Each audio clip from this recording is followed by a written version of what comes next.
Market ഏകദേശം 70 point മൈനസാണ്.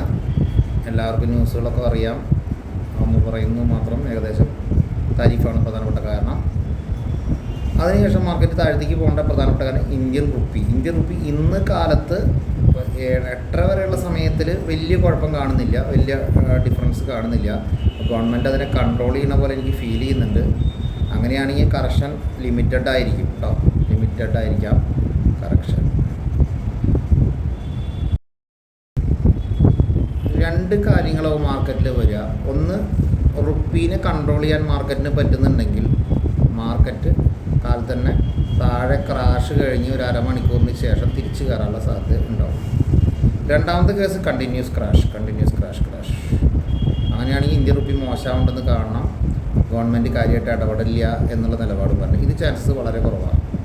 ഇനി അടുത്തൊരു കേസിൽ മാർക്കറ്റ് താഴത്തേക്ക് പൊട്ടി അരമണിക്കൂറോ അല്ലെങ്കിൽ 25 മിനിറ്റോ കഴിഞ്ഞതിന് ശേഷം മാർക്കറ്റിൽ ഹ്യൂജ് റിക്കവറി അതിനുള്ള സാധ്യത തള്ളിക്കളയാൻ പറ്റില്ല. കാരണം ഇതൊരു പ്രസ്റ്റീജ് ഇഷ്യൂ ആണ്. ഇന്നത്തെ ദിവസം മാർക്കറ്റ് പൊട്ടുക എന്നുള്ളത് നെഗറ്റീവായിട്ട് വരുന്നതുകൊണ്ട് അത് പ്രസ്റ്റീജ് ഇഷ്യൂ ആയിട്ട് എടുത്ത് മാർക്കറ്റ് കയറാൻ സാധ്യത.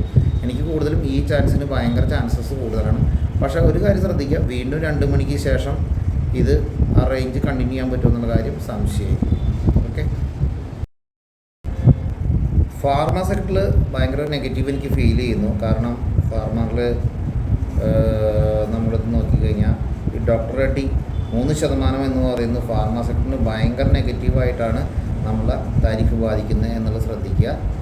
ഓക്കെ, അപ്പോൾ ഫാർമ സെക്ടർ ഭയങ്കര നെഗറ്റീവാണ്. ADR ICC bank ADR plus ആണ്, വിപ്രോ ADR മൈനസ് ആണ്. അപ്പോൾ IT-ക്കും ഹാപ്പി ആയിട്ടില്ല, എന്നാൽ ഇൻഫോസിനും ഹാപ്പി ആയിട്ടില്ല. അപ്പോൾ നമുക്ക് ഈ സെക്ടറിൽ നിന്നൊന്നും ഒരു പോസിറ്റീവ് ഇല്ല.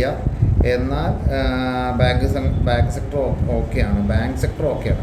അപ്പോൾ ബാങ്ക് നിഫ്റ്റി ആയിരിക്കും ബാങ്കിനെ നമ്മളെ മാർക്കറ്റിനെ ഒന്ന് അപ് ട്രെൻഡിൽ കൊണ്ടുപോകാനുള്ള സാധ്യതയുള്ളൊരു സെക്ഷനാണ് ബാങ്ക് നിഫ്റ്റി. പക്ഷേ അവിടെ ഇന്ത്യൻ റുപ്പി മോശമാവുന്നുണ്ടെങ്കിൽ ശ്രദ്ധിക്കണം, ഇന്ത്യൻ റുപ്പി മോശമാവുണ്ടോ നോക്കണം ഡോളർ അഗൈൻസ്റ്റ്. അപ്പോൾ അങ്ങനെ രണ്ട് സംഭവിക്കുന്നില്ല. റുപ്പിയിലുള്ളത് തമ്മിൽ ഡിഫറൻസ് ഒന്നും വലിയ വിഷയങ്ങളൊന്നും ഇല്ലെങ്കിൽ ബാങ്ക് നിഫ്റ്റി അപ് ട്രെൻഡ് ചാൻസസും ഉണ്ട്. അതൊക്കെ മാർക്കറ്റ് താഴെ വരുമ്പോൾ മാത്രം ശ്രദ്ധിക്കാവുന്നതാണ്. അടുത്തത് റുപ്പിയാണ്. റുപ്പി ഞാൻ റേറ്റുകളൊന്ന് കൺഫേം ചെയ്യാണ്ട് പറയുന്നു മാത്രം. റുപ്പി ഏകദേശം നിൽക്കുന്നത് 87.66 ഇപ്പോൾ നിൽക്കുന്നത്. അന്ന് 87-85 വന്നിട്ടുണ്ടായിരുന്നു, 87-85. അപ്പോൾ അതൊരു നെഗറ്റീവ് ട്രെൻഡ് ഹ്യൂജായിട്ട് സ്റ്റാർട്ടിങ് ഈ റേഞ്ച് കടക്കണം. ഓക്കെ, അപ്പോൾ അതൊന്ന് ശ്രദ്ധിക്കാവുന്ന കൗണ്ടറാണ്, ശ്രദ്ധിക്കേണ്ട കൗണ്ടറുമാണ്.